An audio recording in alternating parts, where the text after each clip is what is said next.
ಅನ್ನದ ಜೊತೆ ಬಿಸಿ ಬಿಸಿ ಪಲ್ಯವನ್ನು ಹೇಗೆ ಮಾಡಿಕೊಳ್ಳುತ್ತಾರೆ ಎಂದು ತಿಳಿದುಕೊಳ್ಳೋಣ ಬನ್ನಿ. ಹಾಯ್ ಫ್ರೆಂಡ್ಸ್, ಇವತ್ತು ನಾವು ಬದ್ನಿಕಾಯಿ ಪಲ್ಯ ಹೇಗೆ ಮಾಡುವ ಅಂತ ನೋಡೋಣ. ಅದಕ್ಕೆ ಬೇಕಾಗಿರುವ ಸಾಮಗ್ರಿಗಳು: ಹುರಿದಿಡ್ಕೊಂತ ಶೇಂಗಾ, ಜೀರಿಗೆ, ಸಣ್ಣದಾಗಿ ಹೆಚ್ಚಿಟ್ಕೊಂಡಿರುವ ಈರುಳ್ಳಿ, ಟೊಮ್ಯಾಟೊ, ಕೊತ್ತಂಬರಿ, ಎಣ್ಣೆ, ಬದನೆಕಾಯಿಗಳು.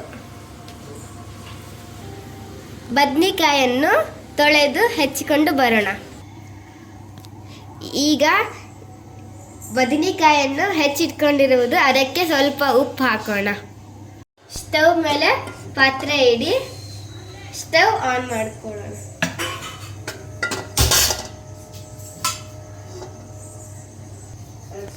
ಎರಡು ಸ್ಪೂನ್ ಎಣ್ಣೆ ಹಾಕೋಣ.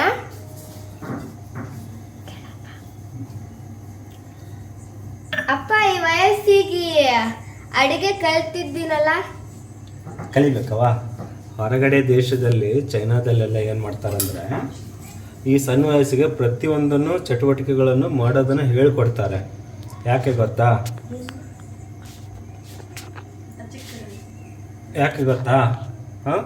ಮಕ್ಕಳಿಗೆ ಪ್ರತಿಯೊಂದನ್ನು ಬೇರೆ ಬೇರೆ ಅಭ್ಯಾಸ ಕಳಿಸೋದಲ್ಲ. ಆ ಕಟ್ ಸೈಡೆಲ್ಲ ಏನು ಮಾಡ್ತಾರೆ ಅಂದರೆ, ಜೀವನಕ್ಕೆ ಏನು ಬೇಕು ಅದನ್ನು ಕಂಪಲ್ಸರಿ ಹೇಳ್ಕೊಡ್ತಾರೆ. ಫಸ್ಟ್ ಪ್ರಿಫರೆನ್ಸ್ ಮಕ್ಕಳಿಗೆ ಅದೇ.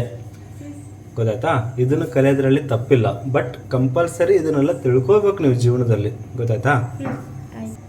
ಎಣ್ಣೆಯನ್ನು ಕಾಯ್ದ ಮೇಲೆ ಸಾಸಿವೆ ಹಾಕೋಣ, ಅರ್ಧ ಸ್ಪೂನ್.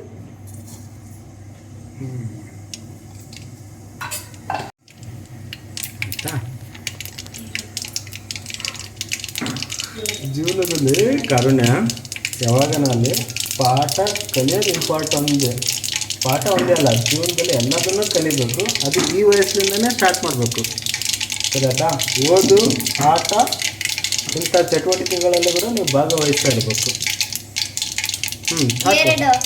ಎರಡು ಹೆಚ್ಚಿಟ್ಕೊಂಡಿರೋ ಈರುಳ್ಳಿ.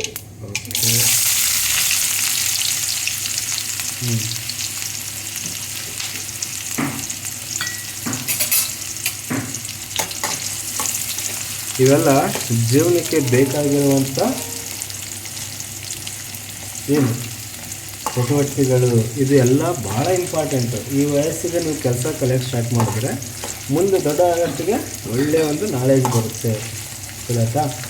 ಸೊ ಜೀವನದಲ್ಲಿ ಯಾವತ್ತಲ್ಲಿ ಇಂಥ ಕೆಲಸಗಳು, ನಿನಗೆ ಜೀವನಕ್ಕೆ ಬೇಕಾಗಿರುವಂಥ ಕೆಲಸಗಳು ಕಲಿಯೋದ್ರಿಂದ ತಪ್ಪೇನೂ ಇಲ್ಲ. ಗೊತ್ತಾಯ್ತಾ? ಕೆಂಪಗಾಗೋವರೆಗೂ ಹುರಿಬೇಕು. Very good. ಚೀನಾದಲ್ಲಿ ಏನು ಮಾಡ್ತಾರೆ ಗೊತ್ತಾ? ಈ ಓದುತ್ತಾ ಇರಬೇಕಾದ್ರೆ ಹುಡುಗರಿಗೆ ಕೆಲವೊಂದು ಚಟುವಟಿಕೆಗಳೆಲ್ಲ ಮಾಡಿಸ್ತಾರೆ. ಎಕ್ಸಾಂಪಲು, ಮೆಷಿನ್ ರಿಪೇರಿ ಮಾಡೋದು, ಎಲೆಕ್ಟ್ರಿಕಲ್ ವರ್ಕ್ಸು, ಮೆಕ್ಯಾನಿಕಲ್ ವರ್ಕು, ಗಾಡಿ ಯಾವ ರೀತಿ ರಿಪೇರಿ ಮಾಡ್ತಾರೆ, ಇದನ್ನು ಒಂದು ಅವ್ರಿಗೆ ತಿಳುವಳಿಕೆ ಬಂದಾಗಲಿಂದಲೇ ಕೆಲಸ ಸ್ಟಾರ್ಟ್ ಮಾಡಿಸ್ಬಿಡ್ತಾರೆ. ಯಾಕೆ ಗೊತ್ತಾ? ಅವರು ಜೀವನದಲ್ಲಿ ಯಾವುದೇ ಕಷ್ಟಗಳನ್ನು ನಾವು ಅನುಭವಿಸ್ಬಾರ್ದು. ಓದು ಅಂದರೆ ಜಸ್ಟ್ ಇದು ಅಷ್ಟೇ, ಏನು ಮಾಡಬೇಕು, ಯಾವ ದಾರಿ ಹಿಡಿಬೇಕು ಅನ್ನೋದಕ್ಕಾಗಿ ಓದು. ಬಟ್ ತುಂಬ ಜನ ನೋಡ್ತಾರೆ, ಓದು ಅಂದರೆ ನನಗೆ ಇದೇ ಕೆಲಸ ಬೇಕು. ಅಲ್ಲ, ಕೆಲಸ ಮಾಡಲಿಕ್ಕೆ ನಿನಗೆ ನಾಲೆಜನ್ನು ಕೊಡುತ್ತೆ. ಗೊತ್ತಾಯ್ತಾ? ಕೆಲಸ ಮಾಡಲಿಕ್ಕೆ ನಿನಗೆ ನಾಲೆಜನ್ನು ಕೊಡುತ್ತೆ. ಸೊ ಕೆಲಸ ಕಲಿಯೋದ್ರಲ್ಲಿ ತಪ್ಪೇನೇ ಇಲ್ಲ, ಕಂಪಲ್ಸರಿ ಕೆಲಸಗಳು ಮಾಡಲೇಬೇಕು. ಓಕೆ, ಹಾಕು. 1 ಸ್ಪೂನ್ ಅರಿಶಿನ,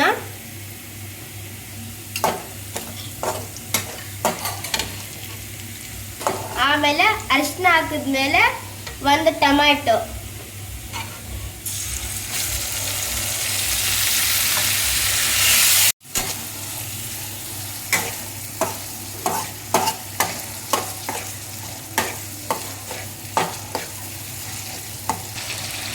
ಈಗ ತೊಳೆದು ಹೆಚ್ಚಿಟ್ಕೊಂಡಿರುವಂತ ಬದನೆಕಾಯಿಯನ್ನು ಹಾಕೊಳ್ಳೋಣ.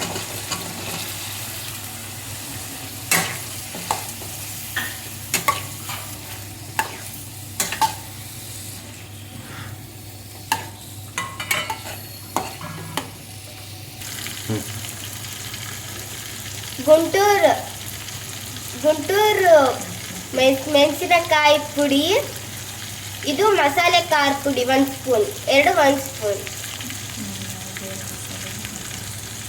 ನಾನು ಯಾವ ಬೇರೆ ಮಸಾಲನೂ ಹಾಕೋದಿಲ್ಲ.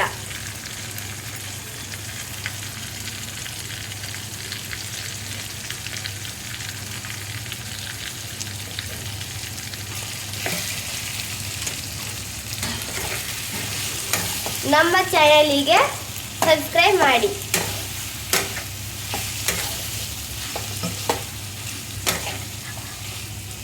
ಎರಡು ನಿಮಿಷ ಅದನ್ನು ಕುದಿಲಿಕ್ಕೆ ಬಿಡಿ. ಒಂದು ಸಣ್ಣ ಲೋಟದಲ್ಲಿ ನೀರನ್ನು ಹಾಕಿ.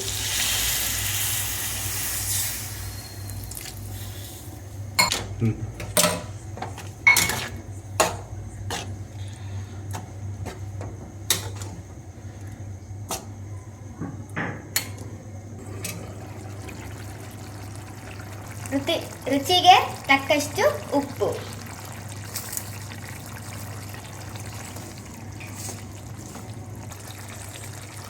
ಅವಾಗಲೇ ತೋರಿಸಿದ್ದಲ್ಲ ಫ್ರೆಂಡ್ಸ್, ಜೀರಿಗೆ ಮತ್ತು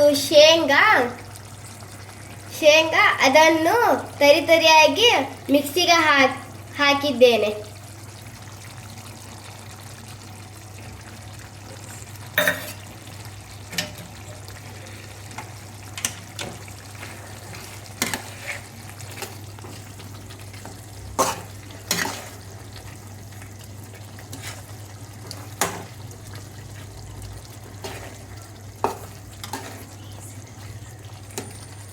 ನಾನು ಇದನ್ನು ಈಸಿ ಮೆಥಡ್ ಅಲ್ಲಿ ಹೇಳಿಕೊಟ್ಟಿದ್ದೇನೆ. ಗಾರ್ನಿಶಿಗೆ ಸ್ವಲ್ಪ ಕೊತ್ತಂಬರಿಯನ್ನು ಹಾಕಿ ಸ್ಟವ್ ಆಫ್ ಮಾಡಿಬಿಡೋಣ.